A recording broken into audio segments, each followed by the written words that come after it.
Examíname, oh Dios, y conoce mi corazón. Pruébame y conoce mis pensamientos.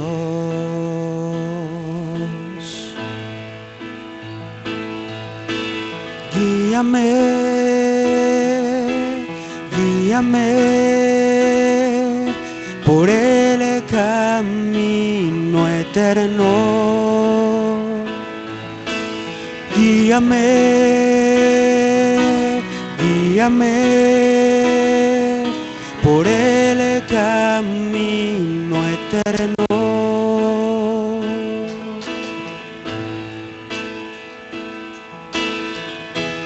Examíname, oh Dios, y conoce mi corazón. Pruébame y conoce mis pensamientos. Dile al Señor, guíame. Guíame, guíame por el camino eterno. Guíame, guíame por el camino eterno. Ten compasión de mí, oh Dios, conforme a tu gran amor. Perdóname, lávame más de mi maldad, límpiame de todo mal, transfórmame. Me humillo ante ti y me arrepiento. Restáurame en ti, tómame, Señor. Dile una vez más. Guíame, guíame por el camino eterno. Guíame, guíame por el camino eterno.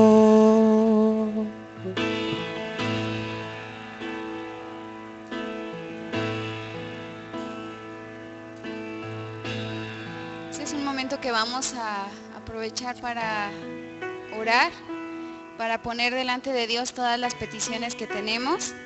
No las vamos a compartir, pero sí quiero que cada uno tome este tiempo, que podamos nosotros decirle a Dios qué es lo que pasa, hay en nuestro corazón, qué es aquello que no nos deja tranquilos, que aún traemos, y que podamos nosotros tener la confianza de que en este tiempo pues Dios va a traer la respuesta, si no la que queremos, sí la que Él quiere. Vamos a orar. Señor, gracias te damos por este tiempo, porque tú eres bueno y sin duda nos damos cuenta de tu fidelidad. Gracias por siempre, Señor, tenernos en cuenta y siempre darnos cada una de las cosas que necesitamos, Señor. Y a veces, no a veces, Señor, siempre darnos más de lo que nosotros deseamos. Bendice a mis compañeros, Señor, yo quiero rogarte por sus vidas. Bendice a nuestros profesores, a los directores, a todas las personas que están aquí. Que tú puedas escuchar sus peticiones, Señor. Las ponemos delante de ti.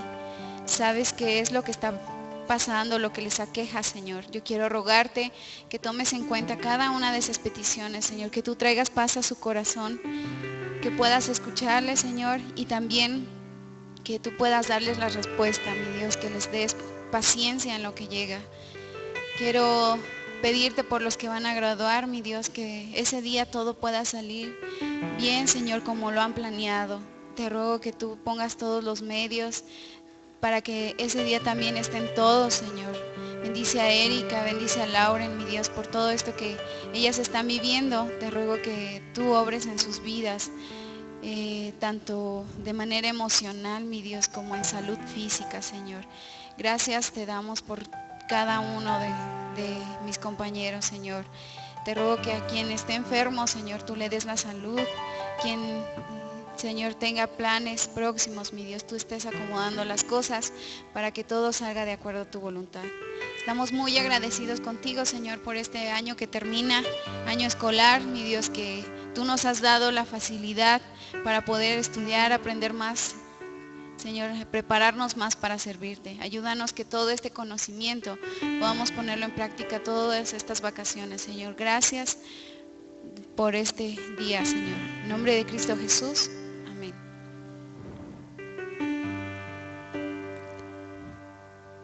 ¿Les mostró Dios algo que deben cambiar? ¿Sí o no? Ahora vamos a decirle, Señor, por ti respiramos, Padre.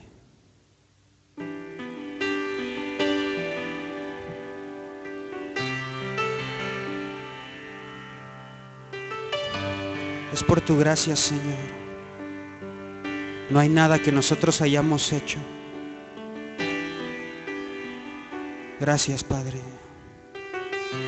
Por eso venimos, Señor, con un corazón humillado, reconociendo que tú eres Dios. Aunque yo de ti me separé,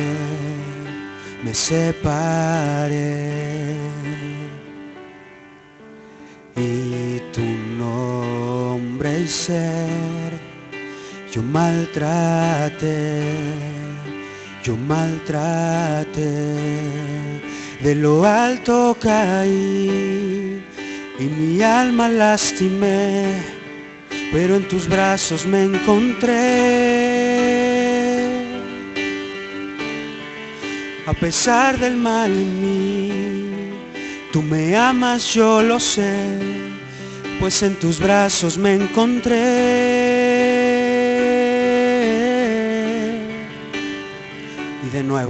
Y de nuevo me diste aliento para alabarte,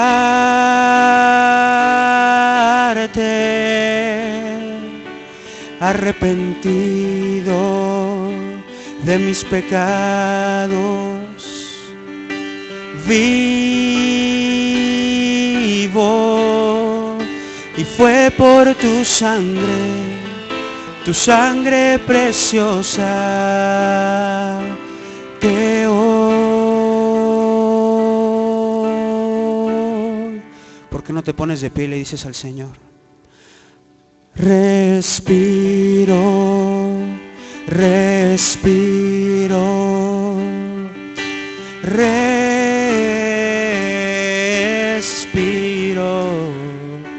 respiro, respiro, respiro.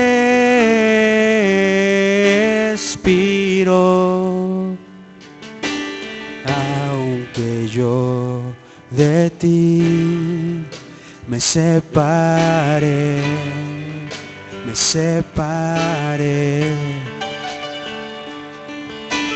y tu nombre y ser yo maltraté,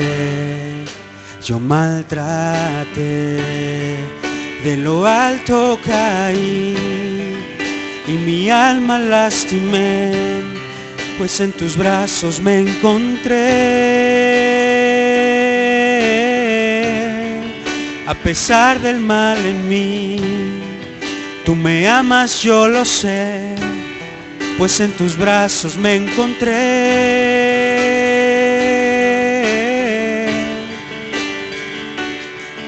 Y de nuevo me diste aliento para alabarte,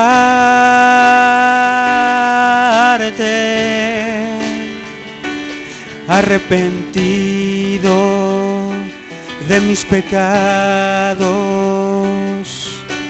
vivo,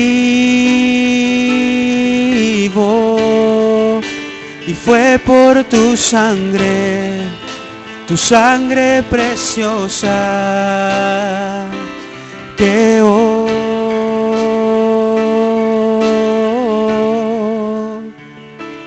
respiro,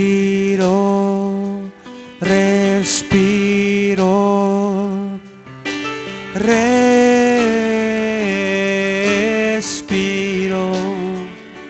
respiro, respiro, respiro.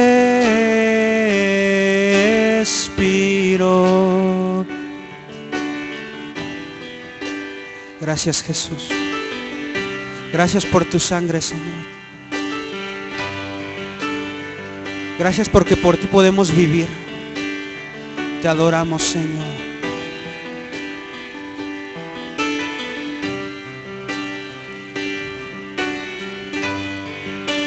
Dile una vez más al Señor. Respiro, respiro, respiro,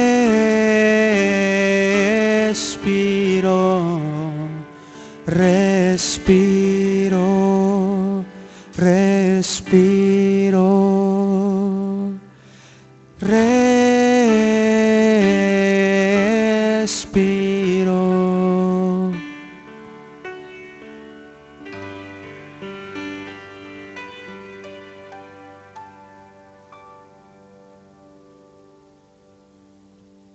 Nos vamos a quedar así de pie.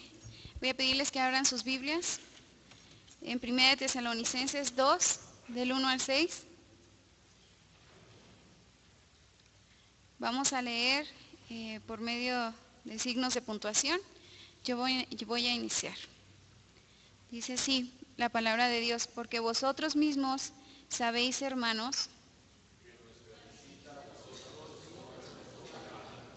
pues habiendo antes padecido y sido ultrajados en Filipos, tuvimos de nuevo en nuestro Dios para anunciaros el Evangelio de Dios en medio de gran oposición.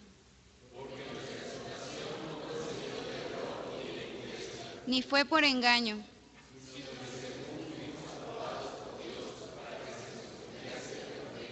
así hablamos, sino a Dios. Porque nunca usamos de palabras lisonjeras, ni encubrimos avaricia, ni buscamos gloria de los hombres, ni de otros.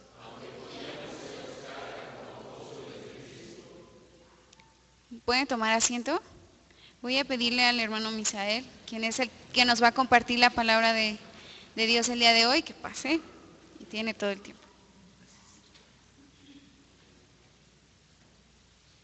Tengamos abierta la palabra de Dios, por favor, allá en ese pasaje que acabamos de dar lectura, y vamos a meditar juntos, vamos a disponernos a pedirle a Dios su ayuda, su dirección, y que el mensaje de hoy bendiga nuestras vidas. Padre, en Jesús nuestro Señor, queremos acercarnos a ti para rogarte tu bendición, para rogarte, Señor, que estés presente en nuestra reflexión y nos lleves, Señor, a la acción después de haber meditado en tu palabra. Ayúdanos para que tu palabra sea, Señor, el fundamento de nuestro ministerio. Permite que podamos glorificarte a través de ello. En el nombre de Jesús. Amén. Hoy quiero hablarles acerca de los desafíos de un ministerio efectivo. ¿Cuáles son los desafíos que enfrentamos nosotros en el ministerio que quizá nos pueden poner a veces a temblar o nos pueden poner a considerar muy fuertemente el trabajo que estamos a punto de realizar? En ocasiones es muy probable que estos desafíos nos hagan dar marcha atrás y decimos mejor por este momento como que no es conveniente estar en este ministerio. El ministerio cristiano debe ser efectivo, así es como Pablo califica su trabajo entre los tesalonicenses en su segundo viaje misionero. Me encanta ese término que él usa, dice: hermanos, bien saben que nuestra visita a ustedes no fue un fracaso. Es una evaluación bastante positiva de lo que Él hizo. ¿Quién sabe cuántos podamos decir? Mi estancia en Chimalhuacán, mi estancia en Cuautitlán, mi estancia en donde sea, en Coacalco, donde quiera que estén, no fue un fracaso. Desde luego no estamos hablando de números, no estamos hablando de cantidades, no estamos hablando de dinero, pero algo tiene que mostrarnos el Señor para darnos cuenta que nuestra estancia en ese lugar de nuestro ministerio no fue en efecto un fracaso. Que Dios nos ayude para que el trabajo que estamos desarrollando, donde quiera que nos encontremos, cualquiera que sea el tamaño de nuestro ministerio, nosotros podamos decir al final, este ministerio no fue un fracaso. El diccionario define la palabra efectividad como la capacidad de lograr el efecto que se desea o que se espera. Nosotros estamos buscando que nuestro ministerio sea efectivo. ¿Cuáles son los desafíos de ese ministerio? Pablo y sus compañeros no se hallaron en Tesalónica por casualidad. Es decir, ellos no fueron o andaban por allí jugando o divirtiéndose o en un viaje de placer y de pronto se hallaron en Tesalónica y dijeron, ¿saben qué? ¿Por qué no empezamos aquí una obra? No, desde el principio ellos habían propuesto en su corazón, en la visión que Dios estaba dando a sus vidas, decidieron regresar a los lugares donde antes habían predicado, luego avanzar más. Entonces, ese trabajo fue un trabajo planeado, razonado, reflexionado en Dios, y entonces ellos empezaron o continuaron haciendo la obra. No fue producto entonces de la casualidad, fue un trabajo intencional el que ellos realizaron. Se habían propuesto salir a evangelizar y a confirmar el corazón y el ánimo de aquellos a quienes ellos habían alcanzado en su primer viaje misionero. Iban con la guía del Espíritu Santo, iban también con una estrategia que el mismo Espíritu Santo les estaba dando. El resultado no fue entonces una casualidad. Nuestra visita a ustedes no fue un fracaso, dice el apóstol Pablo. Esto habla entonces de efectividad. No es como el caso ese del burro flautista, ¿no? Del que escribe Tomás Iriarte. Él dice, cerca de unos prados, escribe en su fábula, cerca de unos prados que hay en mi lugar, pasaba un borrico por casualidad. Una flauta en ellos halló que un zagal se dejó olvidada por casualidad. Acercóse a olerla el dicho animal y dio un resoplido por casualidad. En la flauta el aire se hubo de colar y sonó la flauta por casualidad. Oh, dijo el borrico, qué bien sé tocar. Y dirán que es mala la música asnal.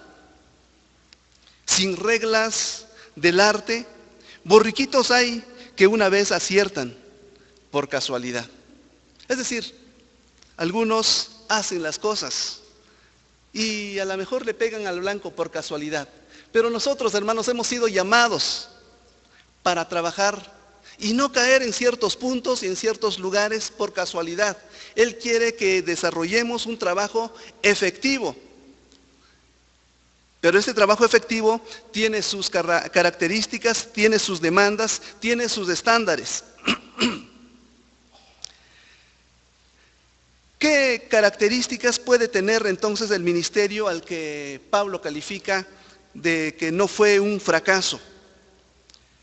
¿Qué necesita tener o qué tuvo ese ministerio y qué necesita tener el ministerio nuestro? La pregunta sería, ¿necesita una actitud positiva? ¿Necesita que sea quien desarrolle ese trabajo, que sea un hombre con mucho o mujer con mucho carisma? ¿Necesita que tenga habilidades de liderazgo? ¿Necesita que tenga visión? Fíjense que estas cosas son exigencias de la moda del liderazgo actual, donde uno va por todos lados, a veces va a ciertos talleres, a ciertas pláticas, a ciertos eventos en los que se promueve el liderazgo Y entonces estos son los elementos que más se van a enfatizar, se van a promover. Y uno cuando sale de ellos dice, pues esto era lo que me hacía falta para emprender un ministerio eficaz. Pero Pablo nos saca de estos estándares, nos vuelve a puntos totalmente distintos y nos dice, no es por allí. Es posible que estos elementos sean bastante buenos y uno los desee porque precisamente ¿quién no quiere ver a alguien con mucho carisma? Alguien que tiene una gran personalidad, alguien que tiene visión y lanza los objetivos y propone quién sabe cuántos proyectos y es visionario. Y uno dice, esa persona es líder, esa persona ha de desarrollar un ministerio eficaz. Pero Pablo nos lleva a enfocar nuestra visión hacia otro lado. Él identifica elementos totalmente distintos en su ministerio que finalmente le llevan a desarrollar lo que él dice que no fue un ministerio fracasado. ¿Qué necesita entonces nuestro ministerio? ¿O qué tuvo el ministerio del apóstol Pablo? Primero, él dice que el ministerio cristiano debe ser un ministerio sufriente. Y parece que esto no nos gusta. Creo que a nadie le gusta tener un ministerio que sea sufriente. A pesar de las aflicciones e insultos que antes sufrimos en Filipos. Cuando nosotros leemos el libro de los Hechos, encontramos que en el segundo viaje misionero, precisamente al lugar al que llegan, allá a Filipos, precisamente allí, dice Pablo, fueron ultrajados, fueron lastimados, fueron tratados de una manera indignante, fueron puestos en la cárcel. Pero no obstante estos insultos, trato humillante que ellos recibieron, allí desde la cárcel predicaron el evangelio. Y finalmente, cuando ellos fueron liberados, allá emprendieron una preciosa obra que después, cuando Pablo les escribe a los filipenses, les dice, los tengo a ustedes en mi corazón, porque desde el principio ustedes han compartido conmigo el ministerio. Pero no se queja de sus dolores, él no se está lamiendo las heridas por todo lo que le hicieron, sencillamente está disfrutando de los resultados potentes, de esos grandes resultados que Dios había permitido por el trabajo que él hizo en Filipos. Ahora se está gozando con los hermanos de Tesalónica y les dice, ustedes saben bien que nuestra estancia en Tesalónica no fue un fracaso. Los estudiosos de la conducta humana dicen que el ser humano por naturaleza huye del dolor y busca siempre el confort. Pues ¿a quién le gusta sufrir? ¿A quién le gusta pasar penurias? ¿A quién le gusta pasar limitantes o limitaciones en su vida? Por eso es que nosotros tratamos de cubrirnos, por eso es que buscamos a lo mejor situaciones de calor, buscamos que no enfrentar el hambre, buscamos el mejor carro, buscamos la mejor casita, buscamos la mejor colonia, porque no queremos sufrir. Y es que por naturaleza somos así, buscamos el confort. El sufrimiento se convierte en una amenaza para nuestra comodidad. Nadie está dispuesto a sufrir. Pero Jesús dijo que una de las características del discipulado es precisamente el sufrimiento. Si alguno quiere venir en pos de mí, niéguese cada día, tome su cruz y sígame. Aquí está la primera clave del ministerio eficaz, del ministerio efectivo. Si alguien quiere desarrollar un ministerio efectivo, necesita precisamente una actitud que le disponga para sufrir en medio de las amenazas, los atropellos, la violencia, todo lo que haya que sufrir, porque esto le llevará con toda seguridad a conquistar aquello que Dios ha propuesto en su corazón. Pedro dijo en su primera carta, habló de la realidad y aún del beneficio del sufrimiento. Si ustedes revisan, por ejemplo, en la primera carta, capítulo 1, versículos 6 y 7, escuchen cómo Pedro se expresa acerca del sufrimiento.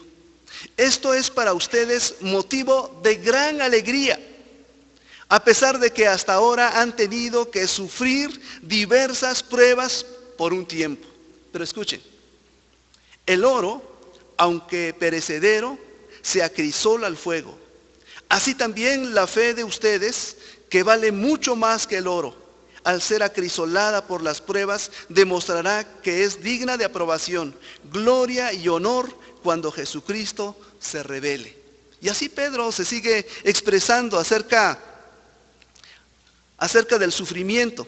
Por ejemplo, en el capítulo 4, versículos 12 en adelante, dice: queridos hermanos, no se extrañen del fuego de la prueba que están soportando como si fuera algo insólito. Al contrario, alégrense de tener parte en los sufrimientos de Cristo. Y continúa hablando acerca del sufrimiento. Y dice, no se preocupen, no se sientan sorprendidos por el asunto del sufrimiento. En algún momento el sufrimiento en su ministerio y en su vida se va a presentar. Esto no debe ser extraño para nosotros. Y Pablo, cuando iba confirmando a los hermanos de Asia Menor, les decía, es necesario que pasemos por diversas pruebas. Así que la prueba, el sufrimiento, el dolor, las aflicciones, van a ser parte de la realidad de los cristianos. De hecho, es parte de la realidad de la vida. Entonces, Pablo llega a decir que ya lo habían tratado mal, precisamente en Filipos.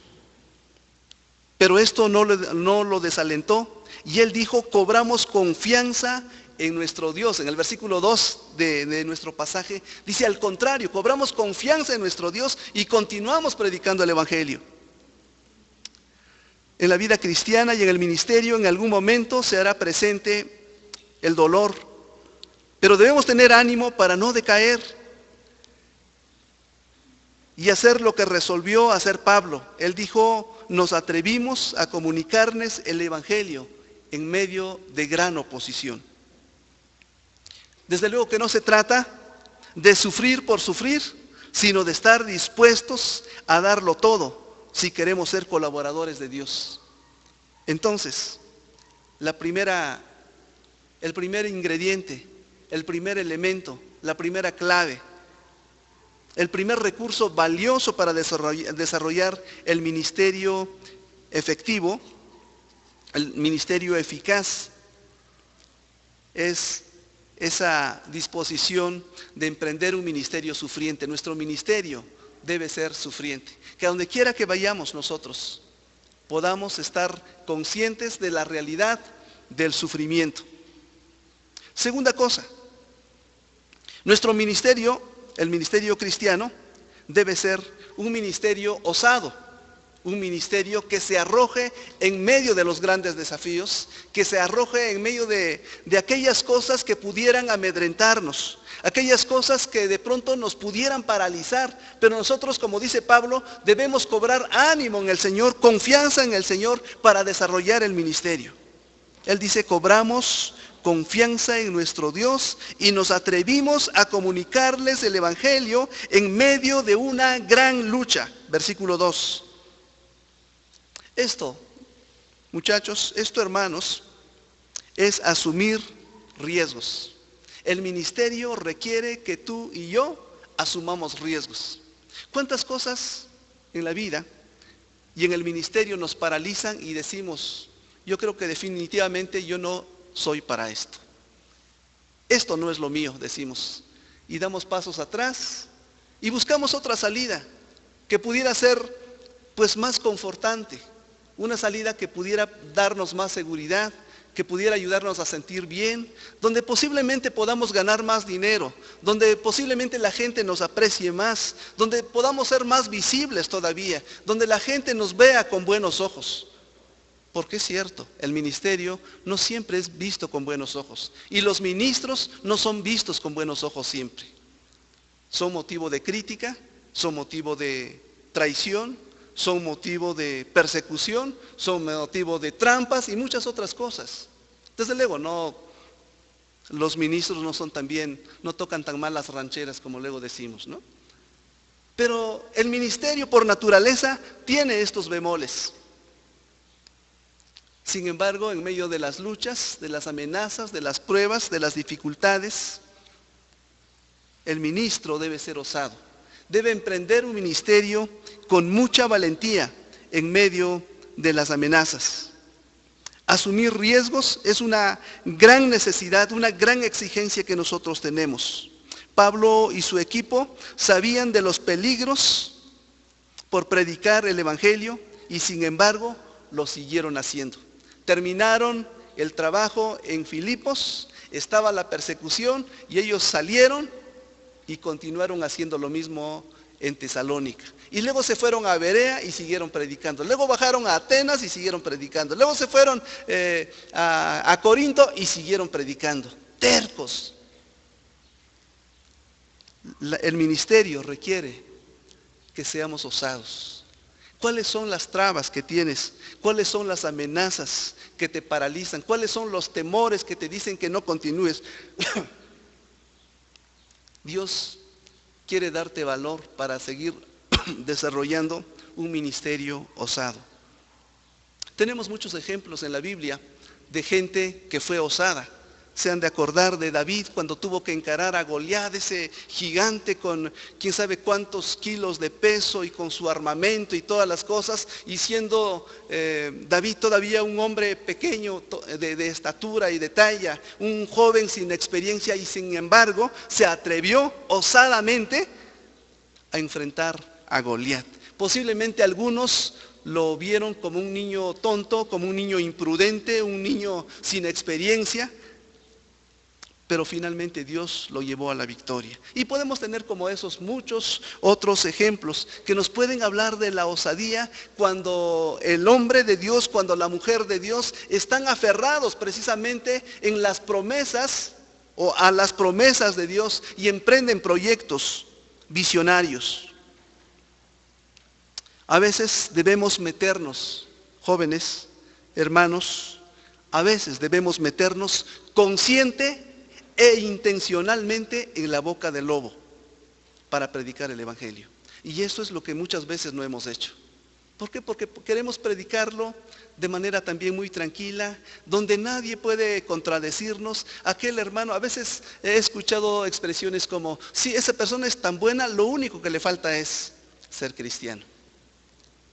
Esa persona que no opone resistencia cuando le hablamos del evangelio, pero ¿qué de aquellos que nos contestan posiblemente con palabras altisonantes, que se oponen a nuestras palabras, a nuestros argumentos cristianos, aquellos que empiezan a criticarnos y aquellos que nos ponen ejemplos negativos de testimonios que ellos han visto? Y entonces nosotros nos quedamos sin argumentos. Pero no solamente eso, hay lugares en nuestra patria y en otros lugares del mundo donde la gente de Dios está sufriendo persecución, están siendo muertos efectivamente, y sin embargo siguen predicando el evangelio.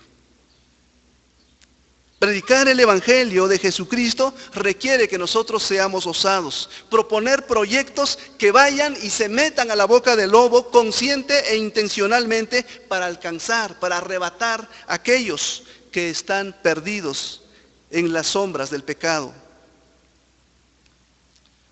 ¿Cómo podemos hacer esto? A lo mejor podemos empezar con pequeños ejercicios, hablándole a nuestros propios familiares. A veces no queremos que papá o mamá se enoje con nosotros, o nuestros hermanos o nuestros hijos nos pongan mala cara, y entonces decimos nosotros, mejor hay que llevar la fiesta en paz, porque esto nos paraliza. Preferimos el confort a que la gente se incomode con el evangelio de Jesucristo. No nos atrevemos a tocar puertas porque creemos que nos van a azotar la puerta en las narices, como decimos. Tenemos que proponernos proyectos ambiciosos, proyectos agresivos para hacer esto que dice el apóstol Pablo, y que después podamos calificar nosotros como de un proyecto, como de un trabajo que no, un trabajo que alcanzó el éxito según Dios y que no fue un fracaso, como él dice. Esto es ser agresivos. Pero ¿cuál es la razón de ello? Pablo dijo que cobramos confianza en nuestro Dios. Este es el fundamento. No es porque nosotros seamos muy valientes, no es porque tengamos muchas agallas, no es porque hemos hecho mucha experiencia, sino porque hemos cobrado confianza en nuestro Dios. Es decir, hay una fe correcta, fundada en un Dios que escucha y que responde, un Dios que fortalece, un Dios que abre puertas, un Dios que destruye a los enemigos. Porque no se trata de dar saltos en la oscuridad, se trata de ir respaldados con la poderosa presencia de Dios y de su Espíritu. ¿Qué tenemos que hacer entonces? El ministerio exitoso, el ministerio efectivo, tiene que ser un ministerio osado en Dios. Y tercera cosa, el ministerio cristiano debe ser un ministerio íntegro. Esos 3 versículos finales de nuestro pasaje son algo que toca lo profundo de nuestro corazón. Dice el versículo 3, déjenme encontrarlo primero.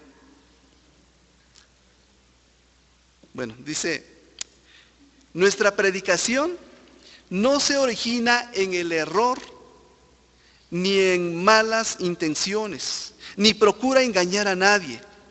Al contrario, hablamos como hombres a quienes Dios aprobó y les confió el Evangelio.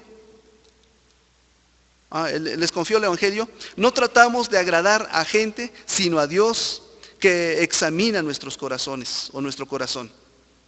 Bueno, todo esto que el apóstol Pablo está diciendo tiene que ver con la integridad. Y el ministerio, si algo debe de tener, es que debe de ser íntegro. ¿Quién sabe cuántos vamos tratando de escoger el ministerio otra vez? Ya estamos en el ministerio, continuamos, pero vamos escogiendo el ministerio que más frutos dé para nuestro bien. ¿Cuál será la iglesia que represente algo así como la mesa ya puesta? Donde todos los hermanos sean hermanos dadivosos, que den buenas ofrendas, que nos paguen bien, que nos vean con buenos ojos,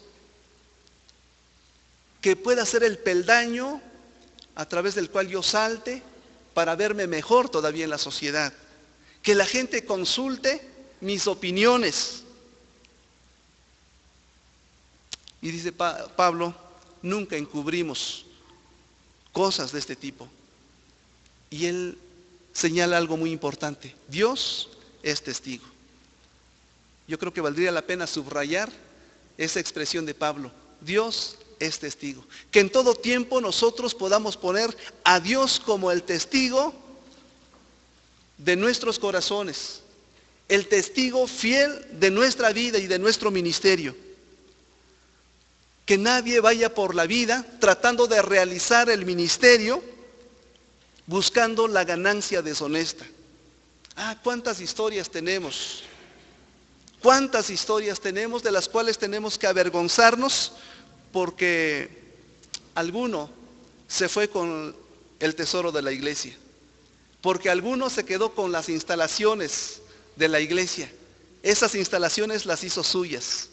Y bueno, muchas otras historias.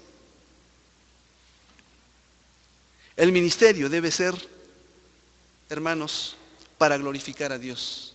Creo que esto es muy importante para quienes están egresando, pero también para los que estamos empezando, también los que estamos pasando por alguna experiencia, los que estamos empezando algún ministerio. El ejercicio de los dones y la predicación no es para ornamentar la vida de nadie, sino para exaltar a Dios precisamente. Un ministerio así, un ministerio que toma en cuenta estos parámetros, es un ministerio genuino, pero además un ministerio que Dios bendice con poder.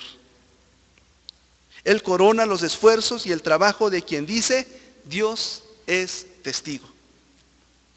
Que nuestro ministerio pueda ser un ministerio íntegro.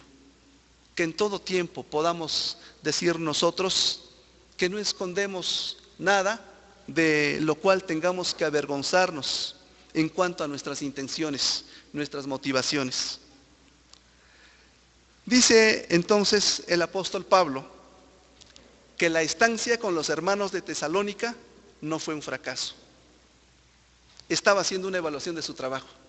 Si nosotros en este momento nos sentamos un poquito y reflexionamos delante de Dios, podríamos decir, mi estancia en tal lugar no es un fracaso. Si estamos a punto de terminar y nos atrevemos a hacer una evaluación de nosotros mismos, podríamos decir, mi estancia no fue un fracaso. Dios quiere que concluyamos así. Mi estancia no fue un fracaso. Pero para eso entonces tiene que ser un ministerio sufriente, un ministerio osado y un ministerio íntegro. Que Dios nos lleve a desarrollar el trabajo suyo con un corazón dispuesto a aplicar estos parámetros en lo que vamos haciendo. Oremos. Padre, gracias por estar con nosotros.